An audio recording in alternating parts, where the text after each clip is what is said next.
شروع اللہ کا نام لے کر جو بڑا مہربان نہایت رحم والا ہے۔ کوہ طور کی قسم اور اس کتاب کی جو لکھی ہوئی ہے کشادہ ورق میں، اور آباد گھر کی اور اونچی چھت کی، اور جوش مارتے سمندر کی کہ تمہارے پروردگار کا عذاب واقع ہو کر رہے گا اور اس کو کوئی روک نہیں سکے گا۔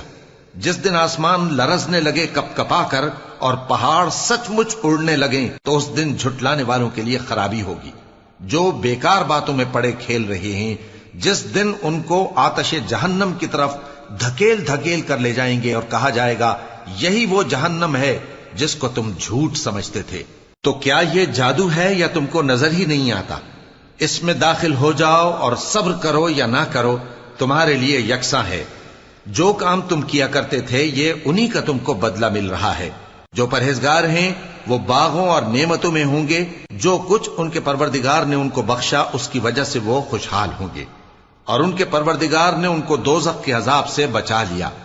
کہا جائے گا کہ اپنے اعمال کے صلے میں مزے سے کھاؤ اور پیو، تختوں پر جو برابر برابر بچھے ہوئے ہیں تکیے لگائے ہوئے ہوں گے، اور بڑی بڑی آنکھوں والی حوروں کو ہم ان کی بیویاں بنا دیں گے، اور جو لوگ ایمان لائے اور ان کی اولاد بھی راہ ایمان میں ان کے پیچھے چلی، ہم ان کی اولاد کو بھی ان کے درجے تک پہنچا دیں گے اور ان کے اعمال میں سے کچھ کم نہ کریں گے۔ ہر شخص اپنے اعمال میں پھنسا ہوا ہے، اور جس طرح کے میوے اور گوشت کو ان کا جی چاہے گا ہم ان کو عطا کریں گے۔ وہاں وہ جام شراب کی چھینا جھپٹی کریں گے جس کے پینے سے نہ کوئی لغو بات ہوگی اور نہ کوئی گناہ کا کام۔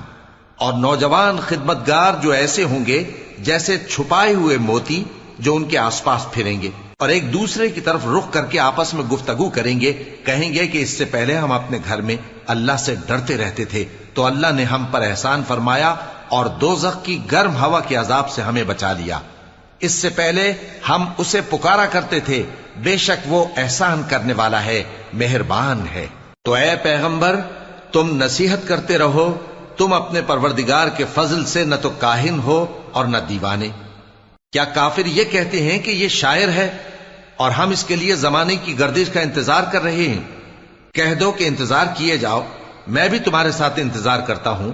کیا ان کی عقلیں ان کو یہی سکھاتی ہیں یا یہ لوگ ہیں ہی شریر؟ کیا کفار یہ کہتے ہیں کہ ان پیغمبر نے قرآن از خود بنا لیا ہے؟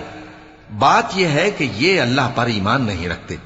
اگر یہ سچے ہیں تو یہ بھی ایسا کلام بنا لائیں۔ کیا یہ کسی کے پیدا کیے بغیر ہی پیدا ہو گئے ہیں، یا یہ اپنے آپ کو خود پیدا کرنے والے ہیں، یا انہوں نے آسمانوں اور زمین کو پیدا کیا ہے؟ نہیں، بلکہ یہ یقین ہی نہیں رکھتے۔ کیا ان کے پاس تمہارے پروردگار کے خزانے ہیں یا یہ کہیں کے داروغہ ہیں، یا ان کے پاس کوئی سیڑھی ہے جس پر چڑھ کر آسمان سے باتیں سناتے ہیں؟ تو جو سن کر آتا ہے وہ کھلی سند لے کر آئے۔ کیا اللہ کی تو ہوں بیٹیاں اور تمہارے لیے بیٹے؟ اے پیغمبر کیا تم ان سے کوئی معاوضہ مانگتے ہو کہ ان پر تاوان کا بوجھ پڑ رہا ہے، یا ان کے پاس غیب کا علم ہے کہ یہ اسے لکھ لیتے ہیں؟ کیا یہ کوئی داؤں کرنا چاہتے ہیں؟ تو کافر تو خود داؤں میں آنے والے ہیں۔ کیا اللہ کے سوا ان کا کوئی اور معبود ہے؟ اللہ تو ان کے شریک بنانے سے پاک ہے۔ اور اگر یہ آسمان کا کوئی ٹکڑا گرتا ہوا دیکھیں تو کہیں کہ یہ ایک تہ بتہ بادل ہے، بس ان کو چھوڑ دو یہاں تک کہ یہ اس روز کا سامنا کر لیں جس میں یہ بے ہوش کر دیے جائیں گے، جس دن ان کا کوئی داؤں کچھ بھی کام نہ آئے گا اور نہ ان کو کہیں سے مدد ہی ملے گی۔ اور ظالموں کے لیے اس کے سوا اور بھی عذاب ہے، لیکن ان میں کے اکثر نہیں جانتے۔ اور تم اپنے پروردگار کے حکم کے انتظار میں صبر کیے رہو، تم تو ہماری آنکھوں کے سامنے ہو۔ اور جب اٹھا کرو تو اپنے پروردگار کی تعریف کے ساتھ تسبیح کیا کرو، اور رات کے بعض اوقات میں بھی اور ستاروں کے غروب ہونے کے بعد بھی اس کی تسبیح کیا کرو۔